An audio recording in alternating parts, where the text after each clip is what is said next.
서울 포럼 2010은요, 총 4개의 세션과 1개의 특별 세션으로 이루어져서 이틀 동안 진행되게 됩니다. 자, 이제 첫 번째 세션을 시작하도록 하겠습니다. 위기 이후 국제 경제와 G20 그리고 동아시아입니다.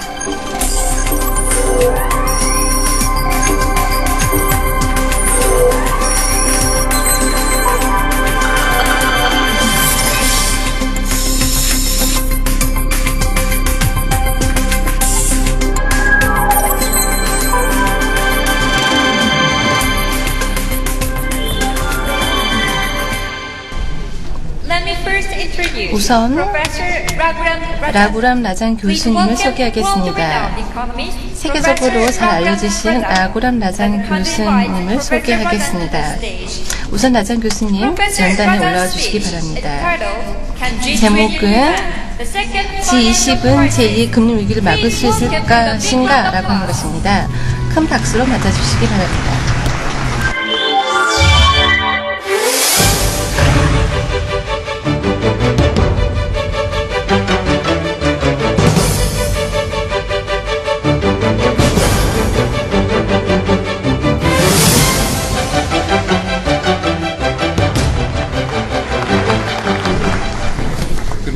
여러분 안녕하십니까? 주최 측에 우선 초대해 주셔서 감사드립니다. 제가 지금 한국에 3번 왔는데요. 4번째 오니까 훨씬 더 좋네요. 우선 좀 걱정이 있습니다. 기소르만 교수님이 엄청나게 좋은 연설문을 하셔서 2번째 연설로서 좀 부담이 되고 있습니다. 한국 정부가 따라야 될 굉장히 좋은 조언을 해주셨는데요. 우선 세계 경제에 대해서 말씀을 드리도록 하겠는데요. 제가 들려드리는 주제는 과연 G20이 제2의 금융위기를 미연에 막을 수 있을 것인가? 라고 하는 것입니다. 대답은 굉장히 간단합니다. 지금 일어난다 하더라도 우리는 막을 수 없다라고 하는 것이죠. 지금 현재 전 세계가 너무나 미약하기 때문에 위기가 지금 발생한다 하더라도 막을 수 없다라고 하는 것이죠. 그래서 더 현명한 것은요, 우리가 이 문제에 대해서 좀 더 심도 있게 생각을 해봐야 된다라고 하는 것이고요. 금융위기 이후의 세계 경제를 살펴보는 것입니다. 먼저 해야 될 일은 다른 위기, 예를 들어서 먼저 우리가 경험했던 위기를 한번 점검해보는 것입니다. 똑같은 위기 재발을 막는다는 차원인 것입니다. 그렇다면 지난 위기의 그 근원지는 어디였을까요? 진원지는 어디였습니까? 그리고 그 위기 진원지를 우리가 막기 위해서 어떤 조치가 취해졌었는지, 그리고 나서는 앞으로 세계 경제가 다시 한번 딛고 일어나기 위해서 어떤 조치가 취해야 될 것인가 생각을 해보도록 하겠습니다. 우선 간단하게 우선 위기의 진원지를 한번 짚어보겠습니다. 가장 중요한 것은, 분명한 것은 바로 진짜 원인이라고 볼 수가 없고 아마 이것은 대리적인 것으로 될 수 있는데요. 위기의 원인은 탐욕스러운 은행이었다. 이 은행이 이해관계가 상충되어 있었다라고 하는 것이죠. 은행가들은 이해관계가 상충되지 않았다라고 의회 증언을 한 거로 알고 있는데요. 하지만 사실은 이해관계가 굉장히 많이 상충되었다라고 하는 것이죠. 그래서 이들의 그런 행동 때문에 바로 모든 금융기관들이 위기에 몰렸다라고 하는 것이죠. 그리고 미국에서 시작되었지만 다른 세계 경제로 이게 번지게 되었고요. 정말 아이러니한 사실은 세계에서 가장 정교한 금융 시스템을 가지고 있는 미국에서 이런 위기가 발생했다라고 하는 것입니다. 그리고 그로 인해서 다른 나라는 더 큰 위기에 빠졌다라고 하는 것이죠. 근데 왜 이런 위기가 지금 발생했을까요? 발생했다라고 하는 것입니다. 그러면 왜 또 서브프라임에서 위기가 시작되었다라고 하는 것입니다. 다른 위기를 본다면요, 위기의 원인이 있을 텐데요. 전형적으로 우선 부동산에서 시작되었다라고 하는 공통점이 있습니다. 큰 위기는요, 우선은요, 세계에서 가장 돈이 많이 일어나고 있는 분야에서 발생했다라고 하는 것이죠. 그래서 가장 이윤이 많이 났던 분야가 갑자기 거품이 생기면서 또 거품이 꺼지면서 위기가 발생했다라고 하는 것이죠. 그래서 바닥에 있는 그런 사람들은 바로 가장 많이 또 타격을 받게 된다라고 하는 것이죠. 왜 가장 그 신용이 낮은 사람들이 우선 처음부터 대출을 받게 되었을까요? 이런 것부터 한번 살펴보는 게 좋을 것 같습니다. 그런데 왜 우리가 자세하게 설명하는 게 중요합니까? 왜 위기를 우리가 계속해서 설명을 하는 것일까요? 그 이유는요, 은행이 이런 잘못된 행동을 했다라는 거. 대답은요, 굉장히 간단합니다. 왜 이런 엄청나게 바보스러운 행동을 했을까요? 왜냐하면요, 그 이유는 앞으로는 이런 은행들이 엄청나게 바보 같은 행동을 하지 않도록 이런 은행들은 손을 봐줘야 된다라고 생각을 합니다. 은행 같은 경우는요, 다른 나라도 마찬가지겠지만 제안을 했던 것으로 알고 있지만요, 미국의 의회 같은 경우는요, 계속해서 청문회를 열어서 이제 혼을 내주려고 하고는 있습니다. 대답을 찾으려고 노력은 하고 있습니다. 그래서 은행의 잘못된 행동에 대해서 질타를 하고 있는데요. 그래서 감옥에 가는 사람도 있습니다. 또 연봉이 깎이기도 했고요. 그럼에도 불구하고 우리가 위기를 막는 데 있어서는 충분하지 않다라고 하는 비판가들이 더 많습니다. 또 중요한 것은요, 미국 같은 경우에는 규제 개혁을 해야 된다라고 하는 것이죠. 굉장히 많은 규제의 틀이 만들어졌다고 하지만 아직도 허점이 많다라고 하는 것입니다. 그리고 규제가 일단 통과가 되었다 하더라도 제대로 이게 집행되지 않는다는 또는 문제가 있습니다. 그렇다면 이 문제의 가장 큰 원인은 무엇일까라고 하는 것이죠. 그리고 문제가 생각보다 더 크다라고 한다면 과연 어떤 해결책을 내놔야 될 것인가라고 하는 것도 생각해 봐야 됩니다. 문제의 원인은 제가 생각했던 것으로 생각한다면 훨씬 더 큰데 바로 근본적인 원인이 있다라고 생각합니다. 위기는 바로 미국에서 시작된 것은 맞습니다.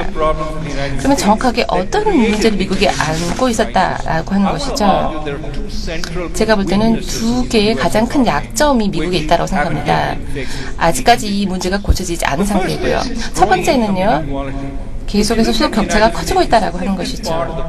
미국은 갈수록 전체적인 절대적 기준으로 봤을 때 소득 격차가 커지고 있습니다. 못 사는 사람은 계속해서 못 사고 있고요. 특히 중산층이 더욱더 그렇습니다.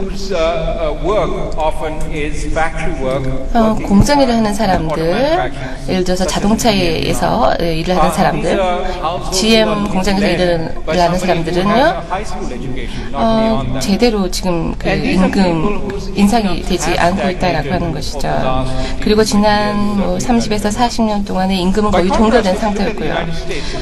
미국 같은 경우는요, 가장 잘 사는 그런 사람들, 예를 들어서 대학 학위를 받은 사람들은 굉장히 더 잘 살고 있습니다. 이들은 지난 20에서 25년 동안 굉장히 더 많은 소득의 인상을 맛보고 있습니다. 미국 경제가 지금 그래서 큰 그 소득의 격차가 있다라고 하는 것이죠. 그래서 소득의 그 굉장히 좋은 과일을 모든 사람들이 다 공유하지 못하고 있다고 하는 것이죠. 그래서 이제 세금으로 인해서 우리가 이런 소득을 제대로 잘 분배하려고 하고 있다고 하는 것이죠. 그래서 지금 현재 성장의 단맛을 받지 못하고 있는 사람들에게 소득에 보존을 해주고 있다고 하는 것이죠. 그런데 세금을 올린다라고 하는 정책에 대해서는 굉장히 사람들이 많이 반대하고 있다라고 하는 것이죠. 지금 현재 오바마 정부도 그렇고요. 이제 증세를 한다라고 하는 것은 엄청난 그 저항에 직면하고 있다라고 하는 것입니다. 그리고 또한 세금을 더 올린다 하더라도 제대로 이 분배가 되지 못한다라고 하는 것이죠. 자, 우선 주택 신용을 한번 생각을 해보도록 하겠습니다. 우선 생각을 해봅시다. 가장 못 사는 계층에 있는 사람들이 집을 한번 사고 싶습니다. 근데 언제 미래에 집을 살 수가 있을 것일까요? 집을 살 수 있다라고 하는 것은 미래에 자기가 갚을 수 있는 여력이 있어야 되는데요. 그렇게 하기 위해서는 우선 집을 살기 위한 담보를 잡고 대출을 받을 수 있다라고 하는 것입니다. 이런 담보도 없을 경우에는요, 이제 신용을 이제 자신의 소득을 가지고 돈을 빌릴 수 있다라고 하는 것이죠. 그래서 이 주택의 신용이라고 하는 것, 사람들이 이제 신용이 없는 사람, 가장 낮은 사람들도 돈을 빌려서 자신의 집을 장만할 수 있었다라고 하는 것이죠. 그래서 쉽게 말하는 신용이 이제 점점 더 이지하게 되었다라고 하는 것이죠. 의회 같은 경우에는요, 굉장히 많은 법안을 1990년대 통과를 시켜서 의무화시켰습니다. 굉장히 많은 주택 그런 기관에, 뭐 페니메 이런 기관에게요, 못 사는 사람들 할지라도 신용이 낮다 할더라도 이 사람들에게 주택을 사기 위한 바로 대출을 해달라라고 했다는 것이죠. 그게 클린턴 행정부터 시작되었고요. 부시 행정부에 이게 더 좀 더 완화가 되었습니다. 클린턴 행정부 같은 경우는 바로 집값이 싸야 된다라고 하는 것을 강조했다라고 하는 것이죠. 그래서 모든 그 국민들이 아무리 가난하다 할지라도 집을 장만할 수 있도록 했다라고 하는 것이죠. 부시 행정부도 이것을 소유권 사회다라고 하는 명목으로 또 쉽게 못 사는 사람들이 집을 가질 수 있도록 했다라고 하는 것이죠. 그래서 이 두 개가 정치적인 바로 입법에 그 도움을 가지고 훨씬 더 많은 사람들이 집을 이제 장만하게 되었다라고 하는 것이죠. 그런데 문제는 이 정부의 정책이 원래 원했던 그런 목적에서 벗어났다라고 하는 것이죠. 이로 인해서 오히려 그 주택 가격은 거품이 끼었다라고 하는 것입니다. 두 번째 미국이 안고 있는 문제는요, 미국의 정책에서 잘 알 수 있지만 미국이 사회 안전망이 잘 갖춰지지 않다라고 하는 것이죠. 여러분들이 6개월 동안에 만약에 뭐 실업수당을 받았다라고 하더라도 6개월 이후가 되면은 수당을 받지 못한다라고 하는 것이죠. 입법 활동이 있긴 하지만요, 여러분들 같은 경우는 안전망 자체가 굉장히 구멍이 많다라고 하는 것입니다. 미국 같은 경우는요, 그리고 건강보험의 혜택을 받지 못한 사람이 많습니다. 직장을 가지고 있다 하더라도 고용주가 여기에 커버리지를 갖지 못하는 경우가 있다라고 하는 것이죠. 그래서 사람들은 병에 걸리면 굉장히 불안해합니다. 왜냐하면 자신들의 작은 그런 소득으로 자신들의 그런 병원비나 이런 것들을 충당해야 되기 때문이죠. 또 이런 사람들이 갈수록 많아지고 있습니다. 그래서 사회적뿐만 아니라 바로 경제적으로 불안감이 커져가고 있다라고 하는 것입니다. 또 일자리가 창출되지 않으면서 계속 경기가 회복되고 있다라고 하는 것입니다. 회복이라고 하는 것이 훨씬 더 진행이 되긴 하고 있지만, 빠르게 진행되고 있지만 시간이 더 지나야만 일자리가 본격적으로 창출되고 있다라고 하는 것이죠. 미국의 경기 침체 같은 경우에는요, 약 8개월이 지나야 본격적으로 일자리가 나오는 그런 경향이 있었습니다. 2001년 같은 경우는 좀 예외였습니다. 38개월이 지나야 일자리가 창출되는 좀 예외적인 경우도 있었습니다. 제가 볼 때는 앞으로 5년 정도가 지나야 일자리가 다시 오게 될 것 같습니다.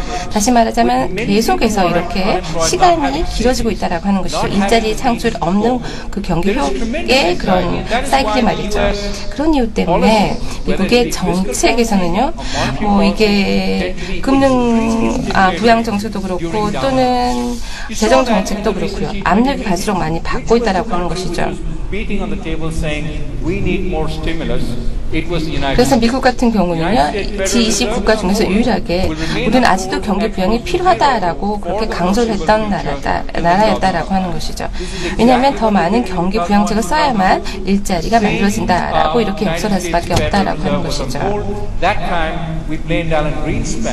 저희 같은 경우는 알란 그리스펜 그 의장이 너무나 많은 그 유동성을 풀었기 때문에 아마 지금 이 주택 경기가 특히 너무나 과잉이 되었다라고 생각을 하고 있습니다.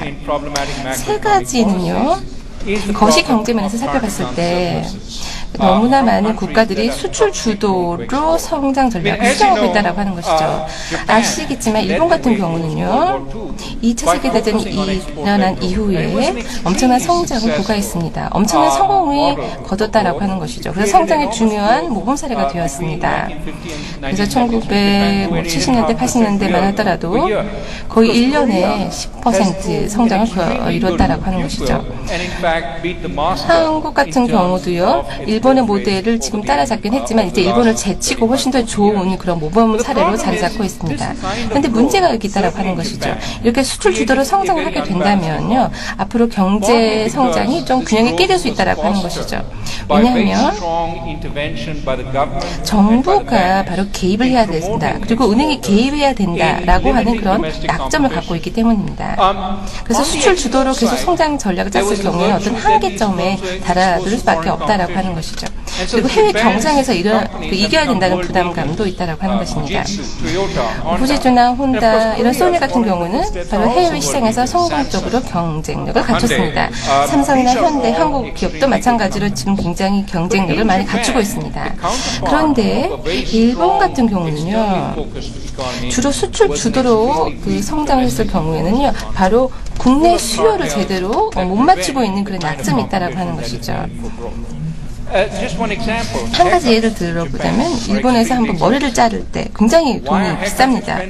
왜 머리 자르는데 돈이 많이 이렇게 들까요? 왜냐하면요, 이발사가 지금 현재 굉장히 많이 없기 때문이죠.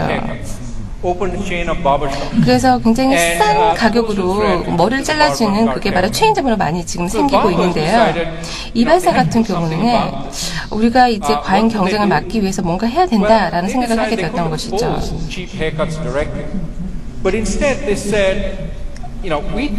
그럴 때 너무나 많은 프랜차이즈점이 생겼을 때 고객들을 유치하기 위해서 자신들이 헤어컷 금액을 내리지 않고요, 비싼 샴푸 같은 거를 도입했다라고 하는 것이죠. 그래서 머리를 자르기 전에 샴푸를 한번 이제 깎아주는 것입니다. 이로 인해서 고객들을 많이 유치하는 것까지는 성공했습니다. 그 외에다 그러면 만약에 머리를 감기려면요, 추가적으로 많은 시설이 필요하죠. 예를 들어서 욕조도 세워야 되고요, 또는 수도 시설도 만들어야 됩니다. 그럼으로써 이제 지금 현재 인프라 가격이 비싸게 된다고 하는 것이죠. 그래서 전체 이 머리 깎는 비용이 일본에서는 비싸지게 된다라고 하는 것입니다. 그래서 제가 볼 때는 수출 주도로 성장하는 것은 일본이나 이런 데서는 먹혀질 모르겠지만 다른 나라에서는 이게 적용되지 않는다라고 하는 것이죠. 왜냐하면 국내 시장 자체가 도외시되기 때문입니다. 이제 위기가 닥쳤을 때는 수출이 줄어들게 되고요. 그럴 때는 할 수 없이 국내 시장으로 눈을 돌릴 수밖에 없게 되는데요. 국내 시장은 그동안 등하세했기 때문에 그만큼 이제 비싼 가격을 치르게 된다라고 하는 것이죠. 그래서 앞으로는 이제 지나치게 수출에 의존하지 않아야 된다라고 하는 것이죠. 그래서 앞으로 국내 수요라고 하는 것을 더 많이 생각해봐야 된다라고 하는 것이죠. 세계 경제를 생각해 보게 되었을 경우에는요, 수출을 만약에 주도로 나갔을 경우에 전 세계 경제로 봤을 때는요, 어떤 국가는 굉장히 많이 수출을 하게 된다면 증가분이 많아야 된다고 하는 것이죠. 예를 들어서 1990년대나 이럴 때는요, 신흥 경제국에서 수출분을 많이 흡수해 갔습니다. 예를 들어서 동아시아 같은 경우에서 이걸 흡수할 수 있다고 하는 것이죠. 그런데 위기가 계속 겹치면서 이 소화분을 이제 소화내지 못하라고 하는 것이죠. 왜냐하면요, 위기를 극복하기 위해서 많은 사람들이 허리띠를 졸라맸기 때문이죠. 일본 같은 경우에도요, 세계 경제에서 계속해서 지금 뒤처지고 있다라고 하는 것이죠. 그래서 중국이 지금 현재 일본을 극복하고 1위로 가고 있다라고 하는 것이고요. 이제 선진국가 같은 경우 한번 생각해 보시기 바랍니다. 지난 10년 동안에 계속해서 라트비아, 헝가리, 아이슬란드, 스페인, 포르투갈, 이런 국가, 또는 영국, 또 미국, 이런 국가 한번 생각해 보십시오. 이런 들어보시면요, 어떤 생각이 들으십니까? 위기가 있다라고 하는 생각을 먼저 드시죠? 다시 말하자면, 이 수출 주도로 성장했었던 국가들이 많이 만들어낸 그 잉여분을 어떤 국가가 흡수를 해야 된다라고 하는 것인데요. 바로 방금 제가 요구했던 이런 국가들이 지출을 많이 함으로써, 소비를 많이 함으로써 이런 그 수출분을 다 소화해냈다라고 하는 것입니다. 그런데 이제 위기가 닥치면서 가게나 이런 데서는 이것을 소화할 수 없다라고 하는 것이죠. 이 소비가 특히 미국 같은 경우 굉장히 많은 소비를 하고 있는데요. 지금 현재 많은 대출 부담을 안고 있다라고 하는 것이죠. 따라서 이제 그만큼 많은 지출을 하지 않다라고 하는 것이죠. 그리스 같은 거에 한번 예를 들어보십시오. 그리스 같은 경우도 과거에는 굉장히 많은 소비를 했었습니다. 무슨 가게가 아니라 사실 그리스 정부가 돈을 많이 썼다라고 하는 측면이 있긴 합니다만 말입니다. 따라서 이제 모든 것을 한번 종합해 보십시오. 가장 근본적인 요인은 무엇입니까? 미국 같은 경우는 정치적으로 굉장히 약점이 많다라고 하는 것이고요. 그리고 이것이 바로 세계 경제 그리고 국내 경제의 약점으로 넘어가고 있다라고 하는 것이죠. 그래서 미국 같은 나라가 굉장히 엄청난 부채를 안고 있다라고 하는 것이죠. 미국 같은 경우에는 바로 MBS 위기가 있다라고 하는 것이죠. 모기지 대출 채권의 바로 위기 말이죠. 미국 같은 경우에는요, 금융기관에게 바로 그 신용 등급이 낮은 주민들에게 융자 관련 규정을 해달라라고 하는 그런 법안이 통과된 것입니다.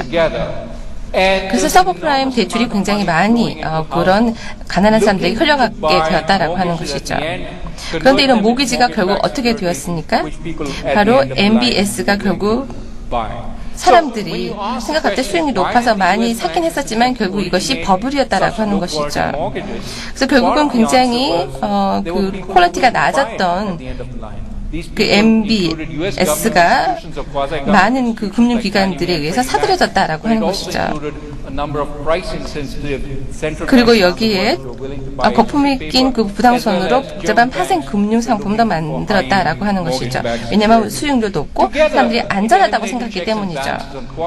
결국은 그로 인해서 내용을 따지지 않고 무조건 사람들이 대출을 해줬다라고 하는 것이죠. 이게 시스템적인 문제가 있었다라고 하는 것을 보여주게 되는 것이죠. 그래서 시스템 전체에 굉장히 많은 허점이 보여졌다라고 하는 것이죠. 그렇다면 왜 미국 은행은 이런 리스크를 계속해서 짊어지게 됐을까요? 단기 부채의 그런 엄청난 부담을 가지고 있으면서도 말입니다. 왜냐하면 바로 은행 내 큰 인센티브 문제가 있었기 때문입니다. 또 한 가지는 도덕적인 불감증 문제를 꼽을 수가 있을 것입니다. 왜냐하면요, 중앙은행에서 이렇게 약속을 하는 것이죠. 앞으로 너희 은행에 문제가 있을 경우에는 바로 중앙은행이 바로 개입을 해서 시장 정체가 무너지는 것을 막게 준다라고 하는 바로 약속을 바로 생각하고 있기 때문입니다.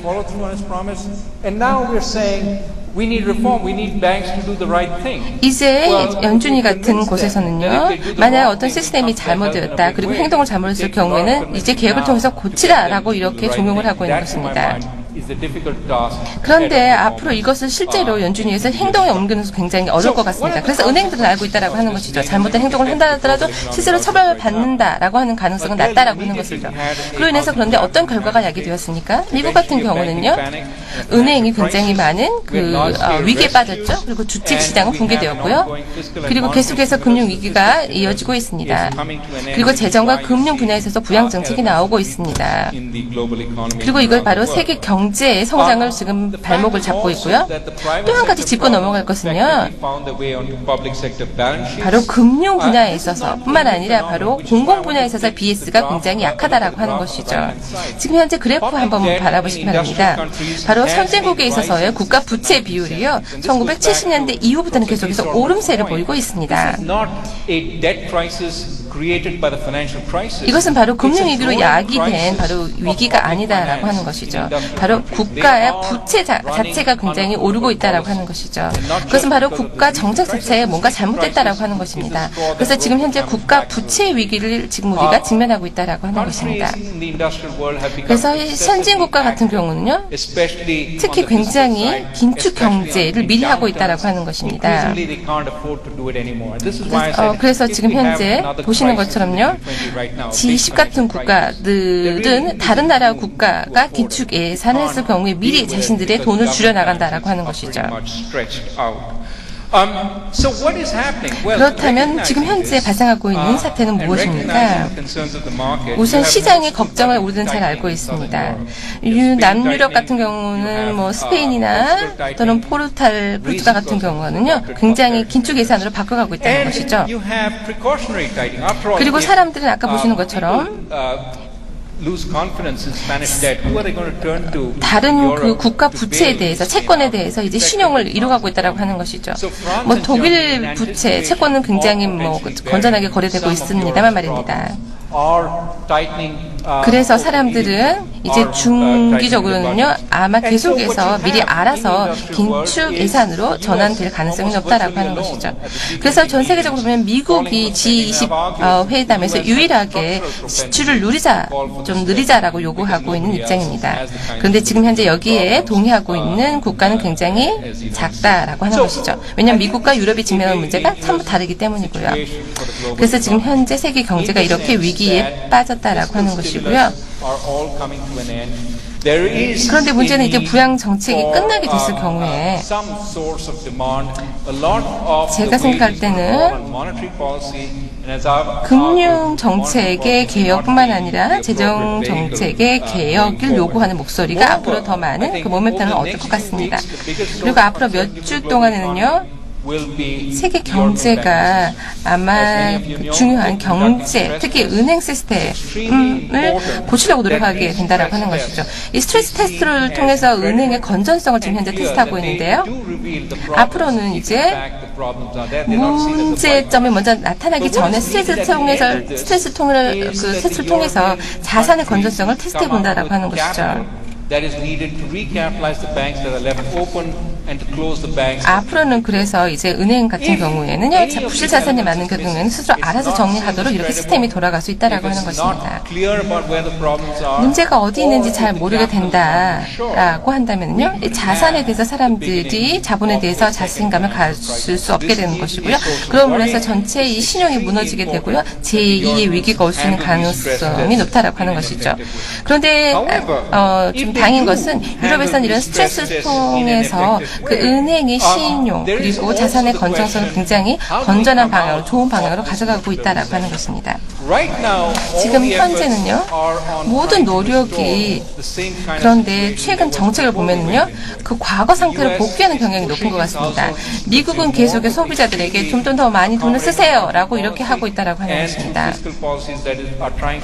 그래서 재정이나 금융 정책은 모두 소비자들에게 돈을 주는 정책으로 바꿔가고 있다라고 하는 것이죠. 그래서 소비자들이 자신의 지갑을 열도록 지금 하고 있다라고 하는 것이죠. 중국이나 이런 같은 경우에도 지금 현재 국내 시장을 활성화시키려고 노력하고 있다라고 하는 것이고요. 독일이나 일본 같은 경우도 지금 현재 수출이 살아나면서 경기가 나아지고 있다라고 하는 것입니다. 그런데 만약에 이런 식으로 회복이 일어난다고 하면 어떤 문제가 발생하게 될 것인가라고 하는 것입니다. 미국 계속해서 세계에서 가장 많은 소비 국가라고 되면서 계속 많은 부채를 짊어지게 될 것이고요. 그런데 앞으로 이런 상황이 계속된다면요, 과거에 똑같은 그 위기가 되풀이될 수 있는 가능성이 높아진다라고 하는 것입니다. 그렇게 된다면요, 제가 생각할 땐 더블 딥 현상을 피할 수 없다라고 하는 것이고요. 미국 같은 경우에는요, 또 일본 같은 경우에도 더블 딥은 좀 피할 수 있을 것 같습니다.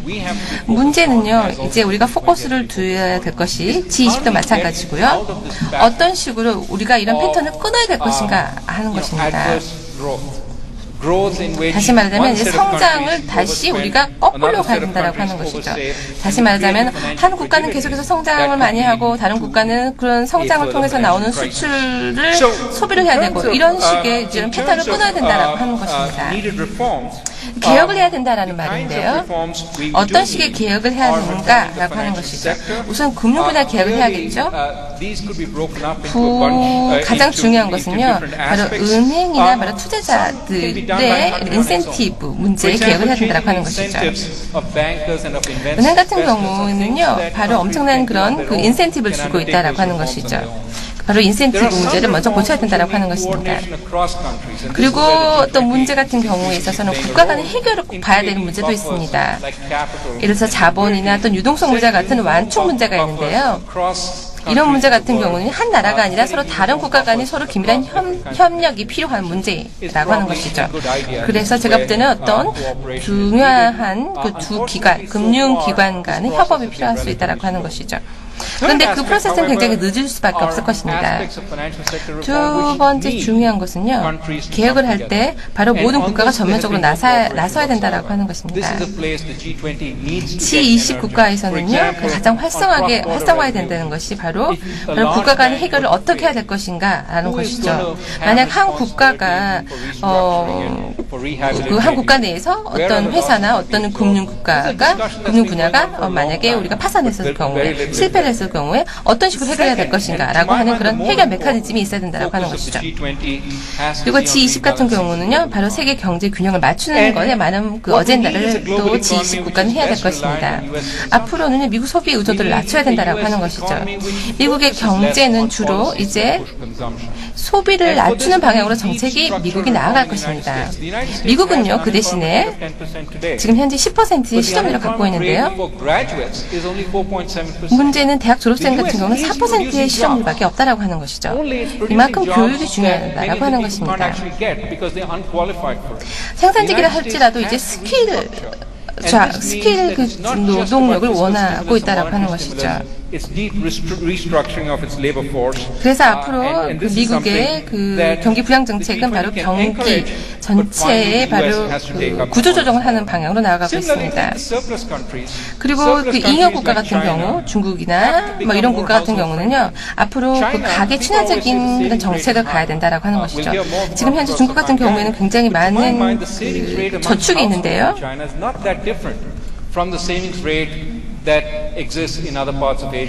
중국 같은 경우나 다른 아시아 같은 경우는 굉장히 높은 그런 저축률을 가지고 있는데요. 문제는 중국 같은 경우에는요, 다른 국가에 비해서 저축률은 거의 비슷한데요. 전체 GDP에서 차지하고 있는 그 비중을 보게 된다면은요, 그럼 가계 비중이 굉장히 낮다라고 하는 것이죠. 그래서 앞으로는 가계 중심의 정책으로 가야 된다라고 하는 것이죠. 그리고 그렇게 하기 위해서는 경제가 가지고 있는 구조 자체를 재구조조정해야 된다라고 하는 것입니다. 그래서 금리도 좀 높여서요. 그래서 자신들의 좀 그 많은 저축을 하게 유도도 하면서요. 그렇게 되게 된다면은요, 사람들은 훨씬 더 많은 돈을 이제 쓰게 될 것입니다. 그래서 이제 그러니까 중국 국내 소비자들이 더 많은 돈을 쓸 수 있도록 그런 정책을 만드는 것이 중요하다라고 하는 것이죠. 그렇게 된다면은요, 사람들이 이제 일본에서 온 수입 제품이나 이런 것들을 사게 될 것이고요. 그렇게 된다면 일본이나 다른 동아시아 또 세계적으로 경기 침체가 아마 끝날 수 있게 될 거라고 생각하고 있습니다. 만약 G20 국가의 한번 역할을 한번 요약을 해보자면 G20 국가가 중요한 역할을 할 수 있는 분야는 굉장히 많다라고 하는 것이죠. 그중에서 한국의 리더십은 굉장히 기묘한 역할을 할 수 있을 것이고요. 아까 사공일 의장님이 말씀하셨다시피 한국은 굉장히 중요한 그런 모범 사례를 보이고 있습니다. 바로 한 세대 안에 최고 국가에서 OECD 국가로 올라갔다라고 하는 것이죠.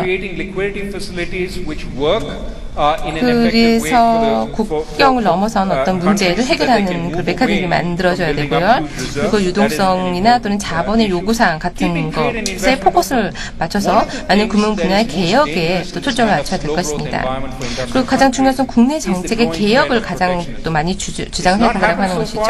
세계 경제의 안정성에 가장 친화적인 전략에 중점을 두는 그런 논의가 이루어져야 된다고 하는 것입니다. 그래서 아무리 우리가 GDP가 높다 하더라도 실업률이 높은 경제라고 하는 것은 말이 되지 않는다라고 하는 것이죠. 신흥 경제 같은 경우는요, 지금 굉장히 많은 무역에 초점을 두고 있는데요. 브라질 은행 같은 경우는요, 스페인 은행을 지금 매입하려고 하고 있습니다. M&A 하려고 하고 있습니다. 전 세계적인 그런 브랜치를 가지고 있는 그런 은행을 지금 현재 합병을 하려고 하고 있다는 것이죠. 근데 이게 좀 약간 아이러니한 것이 브라질은 스페인의 과거에 식민지 국가였는데 이제 반대로 브라질의 은행이 스페인 은행을 먹으려고 하고 있다라고 하는 것이죠. 이런 데 있어서의 무역이나 투자 또는 환경 면에 있어서 아무런 거리낌이 없도록 국경을 넘어선 문제를 G20이 해결을 해야 된다라고 하는 것이죠. 그리고 아까 말씀드렸던 것처럼 국내 정책은 바로 모든 경제 분야가 다시 균형을 맞출 수 있는 방향으로 나아가야 된다라고 하는 것이죠. 그렇다면 소비가 가장 중요한 그런 안전책이라고 생각하는 그 미국의 정책은 과연 잘못된 것일까요? 아니면 좋은 것일까요? 제가 볼 때는요, 한국 같은 경우는요, 지금 현재 많은 선진국에서 많은 자금이 한국 주식시장으로 오고 있습니다. 이런 자본의 흐름을 끊지 않도록 해야 된다고 하는 것이죠. 제가 볼 때는 금융시장 같은 경우에는 선진국에서 금리를 내렸을 경우에 자동적으로 한국이나 이런 식으로 자본이 올 수밖에 없다고 생각합니다. 앞으로는 그래서 그래서 연준이 같은 경우에는요, 바로 이런 연준이가 그런 미국 시장 자체뿐만 아니라 바로 이런 신흥시장과 미국 시장 전체를 볼 수 있는 그런 모더레이터 역할을 할 수 있다고 하는 것이죠. 금리 인상의 그런 시점이나 그런 요율을 가지고 말이죠. 그리고 또 한 가지 중요한 것은요, 바로 동료들의 압력이 있다라고 하는 것이죠. 바로 주위 국가들의 압력이 중요한 키로 작용할 수 있다라고 하는 것이죠. 그래서 한 국가에서 어떤 재무부 장관이 어떤 정책을 했었을 경우에 국제 무대에서 나갔을 때 다른 국가들과 조율할 수 있어야 된다라고 하는 것인데, 바로 이것을 제가 동료 압력이라고 했던 것입니다. 그리고 가장 또 중요하다고 생각하는 것은 바로 국내 정책이 개혁에 힘을 얻기 위해서는 바로 사람들의 이런 지원이 필요하다라고 하는 것이죠. 바로 이런 정치적인 지원을 늘리는 일을 더 잘할 수 있는 것은 바로 정부나 국가보다는 다국적 기관이 될 수 있다라고 하는 것이죠. IMF 같은 경우는요, 각 국가의 중앙은행 총재에게 이런 식으로 정책해달라고 조언을 할 수 있다라고 하는 것인데요. 제가 볼 때는 IMF에서는요, 이런 금융 분야만 협소적으로 보는 것이 아니라 이런 정책의 파장이 세계 경제에 어떤 파장을 가져올 수 있을 것인가 생각을 해봐야 된다고 하는 것이죠. 그래서 세계 정책 또는 경제의 파장이라고 하는 것을 한번 내재화해서 생각해봐야 된다고 하는 것입니다. 그래서 단기 그리고 장기적으로는 그런 이점이나 또는 비용 이런 것을 생각해봐야 된다고 하는 것이고요. 그래야 성공적으로 제가 볼 때는 위기에서 벗어날 수 있을 거라고 생각합니다. 아까 제가 봤던 것처럼요, IMF는 자신의 정책을 이를 시행하는 데 있어서는 좀 제한적일 수밖에 없다라고 하는 것이죠. 그래서 제가 다국적 기관이라고 말씀을 했는데요, 다국적 기관이 정치 지원을 더 늘릴 수 있는 좋은 역할을 할 수 있다라고 하는 것이죠. 그래서 그 전체 세계의 NGO 그룹이나 이런 그룹이 좋은 역할을 할 수 있다라고 하는 것이죠. 기후 변화나 아니면 지뢰 같은 것을 없애는 그런 역할을 했었던 것은 바로 정부가 주도권을 줬기 때문이 아니죠. 바로 뿔뿔이 운동이 했다라고 하는 것이죠. 이런 사회 운동이 중요한 역할을 했다라고 하는 것입니다. 트위터 같은 거 생각해 보십시오. 트위터를 통해서 세계적인 어떤 보이지 않는 버추얼 기관이 만들어지게 되는 것이고요. 이런 그 사람들의 의견이 많은 사람들에게 이제 국가별로 이런 게 좋은 지금 현재 어젠다가 나오고 있다라고 하는 것을 알 수 있다라고 하는 것이죠. 그래서 풀뿌리 운동을 통해서 이런 트위터나 이런 걸 통해서 사람들의 의견을 모으게 되는 것이고요. 이런 사람들이 정치인들에게 반대로 압력을 줄 수 있다라고 하는 것이죠. 그래서 우리가 세계적인 룰을 만드는 데 있어서는요, 위에서 탑다운 방식이 아니라 밑에서부터 우리가 의견을 개진할 수 있다라고 하는 것이죠. 그래서 우리가 변화를 원한다라고 한다면은 반드시 정부나 또는 금융기관, 세계적인 금융기관 이것을 통할 필요가 없다라고 하는 것입니다. 그래서 마지막으로 가장 중요한 메시지는요, 우리가 지금 현재 약한 상태에 있다라고 하는 것입니다. 그런데 이런 약점이 시간이 가면서 없어질 수 있다라고 하는 것이죠. 오히려 기회의 시간이라고 볼 수가 있습니다. 중간 시기에는 중간 과정을 통해서 앞으로 경제는 훨씬 더 경쟁력이 높아지게 될 것이고요. 안정된 경제가 만들어질 수 있습니다. 그리고 모든 국가의 정책을 눈여겨봐야 될 것입니다. 미국의 경기 부양 정책이 어떤 식으로 파장을 가져오는지 좀 눈여겨보고 좀 생각해봐야 된다라고 하는 것이죠. 다시 말하자면 옛날의 패턴을 만들지 말아야 된다라고 하는 것이죠. 그런데 우리가 혹시 좋은 일을 하고 싶다, 그래서 올바른 경기 부양책을 만들고 싶다라고 한다면 제가 볼 때는 가장 좋은 비전을 갖게 되는 것이 중요하다고 생각합니다. 그 비전은요, 바로 수요나 경제의 축이 신흥시장으로 갈 수 있다라고 하는 비전을 갖는다라고 하는 것입니다. 이제 신흥시장이라고 하는 것이 소비국으로서 성장할 수 있다라고 하는 것이죠. 제가 볼 때는 시장에서는 이제 새로운 엔지니어링의 분야가 있다라고 하는데요. 다시 말하자면 아껴 쓸 수 있는 그런 엔지니어링이 있다라고 하는 것이죠. 예를 들어보자면요. 예를 들어 냉장고를 한번 예를 들어보겠습니다. 냉장고는 어떤 컴프레서가 있어야 되고요. 그리고 어떤 냉각제가 있어야 됩니다. 그래서 0도씨 이하로 계속해서 온도를 유지해주는 어떤 그런 부품이 있어야 되죠. 그런데 이것이 가장 중요한 것은요. 가장 중요한 게 뭐 전기 배선을 바꿔야 되는 건지 아니면은 전체 크기를 바꿔야 되는지 이런 것도 생각해야 된다라고 하는 건데요. 그렇게 해서 어떻게 하면 생산을 높여야 된다라고 하는 건데요. frugal engineer라고 하는 것은요. 바로 아프리카나 인도에 못 사는 국가다 하더라도 냉장고를 산다 하더라도 전기가 없어서 냉장고를 세대로 사용할 수 없다라고 하는 것이죠. 그런데 문제는요. 이 아프리카나 인도네시아 같은 경우는요. 사실 냉장고가 필요 없습니다. 좀 차게 음식을 유지해주는 어떤 기계만 필요한다라고 하는 것이죠. 그래서 냉장고가 지금은 만들어지는데 이제 컴퓨터에서도 필요 없고요. 그냥 배터리로 돌아간다라고 하는 것이죠. 이런 국가들에게는요. 서로 다른 방식의 그래서 냉장고를 팔고 있다라고 하는 것이죠. 그래서 이제 대형 시장에서 이제 사람들이 이 냉장고를 파고 있습니다. 그래서 기존의 모델을 깡그리 무시하는 새로운 혁신적인 냉장고가 나왔다라고 하는 것이죠. 그리고 이로 인해서 냉장고도 많이 팔렸고요. 많은 사람들에게 혜택을 주고 있습니다. 바로 이게 frugal engineer이라고 하는 것이죠. 그렇게 함으로써 이제 세계 경제가 다시 균형을 맞춰주고 있다라고 하는 것이죠. 그래서 인도나 또는 아프리카 이런 국가에서는요. 모든 사람들이 이제 그래서 경기 성장이라고 하는 것, 경제 성장의 바로 그 과실을 바로 같이 누리고 있다라고 하는 것이죠.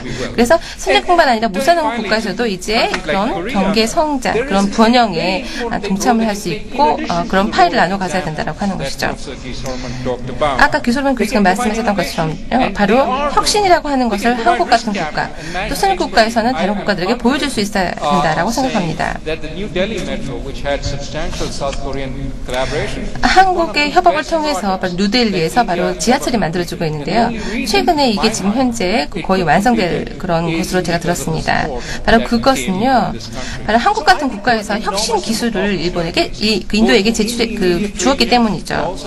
그래서 이 동아시아뿐만 아니라 전 세계를 바로 무대로 해서 굉장히 좋은 교훈, 혁신 기술을 나눠 가질 수 있는 준비가 되어야 된다고 생각합니다. 그래서 위기뿐만 아니라 위기 이후에도 한국이나 선진국에서는 이런 준비를 해야 된다라고 하는 것이죠. 마지막으로는 가장 제가 강조하고 싶은데요. 소론 교수님도 말씀하셨죠. 바로 인적 자원이 그만큼 중요하다라고 하는 것이죠. 인재를 양성한 것이 바로 대답이 될 수 있다라고 하는 것이죠. 많은 대학의 총장님이 지금 앉아 계시는데요. 제가 볼 때는 대학 총장님에서 바로 이런 면에서 굉장히 큰 부담을 안고 있다고 생각합니다. 경청해 주셔서 감사합니다.